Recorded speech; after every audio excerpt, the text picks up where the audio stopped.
In today's video, we're going to be talking about everything Livik. This is the brand new map that will be dropping in global. So I know you guys are going to ask on July 7th. Anything is subject to change, but it should be around July 7th is when this map will be featured in global. Of course, that means we're playing on the beta right now.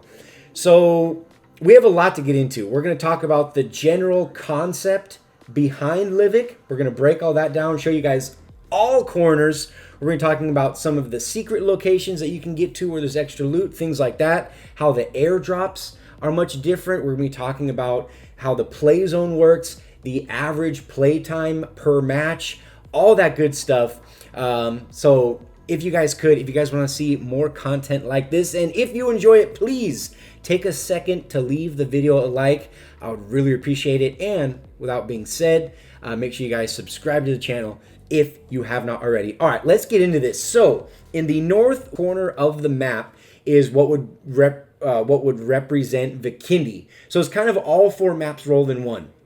Northwest, you have Vikindi, as you guys see. You see the snow. What's really nice about this, as you guys look in the background, the backdrops on this map are stunning. No matter where you are on this map, it really does look gorgeous. Down towards the southwest corner of the map, which would replicate Myanmar, beautiful mountain ranges. It just looks really nice. Just gives a nice feel to the map. In the southeast corner of the map is what would replicate Sanhok. I'm going to show you guys that footage as well. So we just looked at basically the Vikindi section. This is the Myanmar section. Like I said, you look at that backdrop. It looks so good. And then kind of the core of the map is, of course, going to be Erangel. There's also new buildings. Okay, we have a lot to get into. So hopefully you guys stick around towards the end. We have a lot to talk about. So there's 52 players on this map. One thing that I noticed right away, considering this is only a 2x2, that's right, it's the smallest map in the game. It's only a 2x2. This would replicate Sanhok, and we're going to show you guys the waterfall, how to get to the backside of water, and where there's some loot. But yeah, we'll check that out in a second. But this is like similar to Sanhok. So there's only 52 players. Granted, for it only being a 2x2 map, 2 kilometer by 2 kilometer, it still feels really big. And I think that has a lot to do with sectioning off the map into different quadrants that represent all the other maps.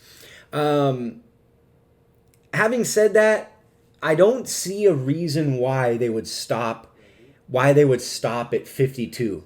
I mean, yeah, it's a 2x2, but like I said, it still feels like a decent sized map. At least that was my own experience. I've played probably, I don't know, 20, maybe 30 matches on this map. I've gotten a good grasp of it. This is the waterfall I was talking about. Check this out. It's really, really cool. Nice scenery right here as well. But I feel like they could even do 100 players, or at least do 80. I also have a lot of questions that are unanswered how it's going to work. As of right now in beta, this is classic. There's been no rumors or anything like that it's going to be arcade. But considering it's going to be classic, I have a big concern with points. And that comes down to the sheer amount of survival time that you spend on this map that we're going to be covering a little bit later in the video.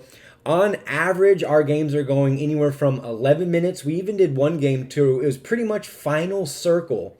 And we were in the match for a total of 14 minutes. And I think there might have been one more real small zone that would have lasted no more than a minute before the match, just to where the blue just engulfs the entire map. Yeah, I'd say a good 15, maybe 16 minutes at the most, you'll be alive on this map. So you want to talk about points as you rank up. This is another cool feature real quick, is the airdrops. On this map, you get double loot in the airdrop. So you get one airdrop weapon, if you guys noticed right there. There was an AUG, but there was also an M762 inside that airdrop. Something a little bit different than any of the other maps is you get 2 weapons on these airdrops. We also did a lot of tests with the blue zone. One thing about the blue, you can outrun it even on the long side. However, If you get stuck in the blue, it does a ton of damage. Look, we saw this, and that's another new vehicle, the monster truck. But look at how much damage this blue does. There's still 7 players alive, and the circle's still, it's still pretty decent, but it does a ton of damage. It does more damage than the blue zones, you know, as each circle, the damage increases. But on this one, you definitely feel it. Having said that, one thing about this map, because of the size, you don't really have to worry about the zone too much. You're never too far away from each shift. So when it shifts, it might only shift 100, maybe 150 meters. Whereas if you're playing on Miramar, or if you're playing on Erangel and you get a really nasty shift, you could be 2,000 meters out from the zone. From the first zone, this entire map is only 2,000 meters. So you're never too far away from the circle. So when it comes to rotation, when it comes to like competitive play, you never really have to worry about the zone. If you're getting gate kept or something like that, something crazy, look, watch, 2 weapons, Groza and an M24. Again, just a cool feature that they put on this map. You get 2 weapons out of each airdrop. I think it's because it's more risky to get to them because you're always going to kind of be around players, if that makes sense. Right here in Groenhus, which is kind of like in the north central section of the map. Notice these buildings, we kind of call them like the Hobbit huts. If any of you guys have ever seen the movie Lord of the Rings, but that's the best name we could come up with. Looks like the houses that the hobbits live in. Something unique to this map, of course, that you don't see on any other maps. However, one thing about this map, and I don't know if it's just beta, I want to say it's not, but one thing about this map, as you guys are watching, if you want to watch the playback again, you'll see that everything just kind of got reskinned. All these buildings, with the exception of those hobbit huts, there's a couple of them that are different sizes. Everything is just a reskin. You'll see buildings that you see on Miramar. You'll see those concrete, like those 2 different concrete structures. You have like the warehouses. Everything is already in the game. Like the school apartments, you're going to see us dropping in a hot drop where you see the school apartments, the 2 stacks.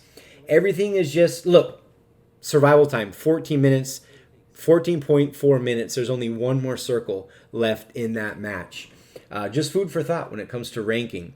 But yeah, all the huts, I mean, everything. One thing about the other maps, when they would drop a map in the game, like when all we had was Erangel and they dropped Miramar, completely different feel. It's a desert. Once they drop Sanhok, again, tropical, like a tropical Caribbean, Hawaiian type setting, completely different than any other map.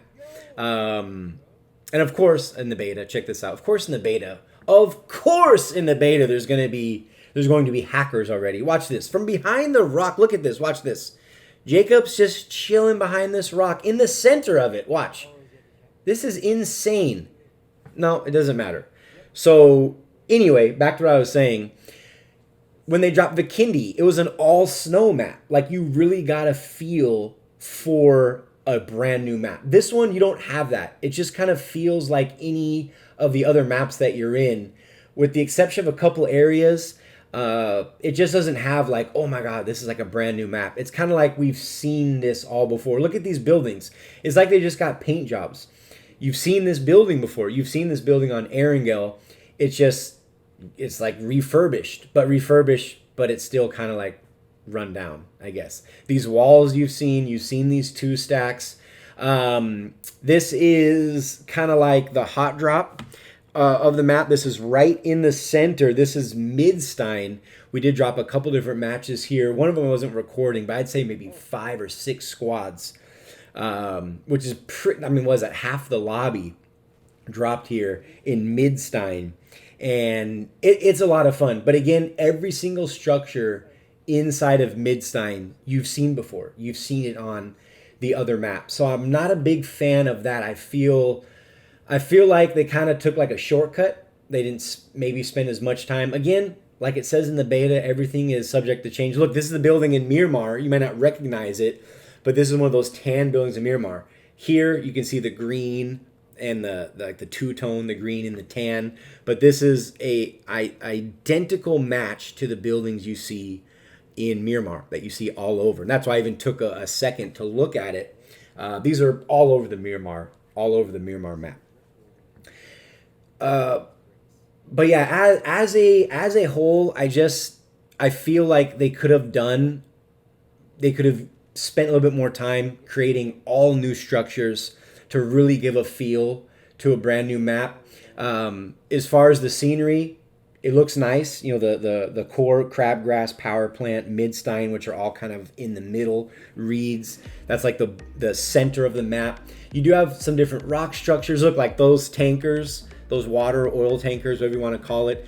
Those are all over on Miramar. They have the windmills of Vikindi, which is over there by Forestad, which is in like the northwest corner of the map. My controls are all jacked in the beta.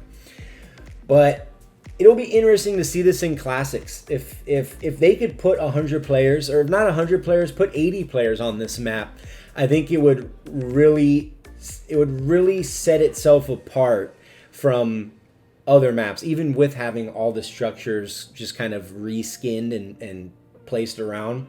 As of right now, it kind of feels like an arcade with only 50 players, and the fact that matches don't go, more than 15 minutes. It's very quick. A lot of people die very, very early because if half the plane drops in Midstein or power plant, that's gonna be the whole map. But yeah, so that's kind of like my initial reaction. The feel, it's a good map. It doesn't feel like a new map. It's kind of things that we've seen before, and I think they could have spent more time on the buildings. You don't have to worry about zones on this map, and they should add more players. Let me know what you think. Comments, questions, or concerns, leave those down in the comment section. Are you guys excited for Livik? Let me know. And yeah, until the next one, this has been Riggs from Riggs Gaming.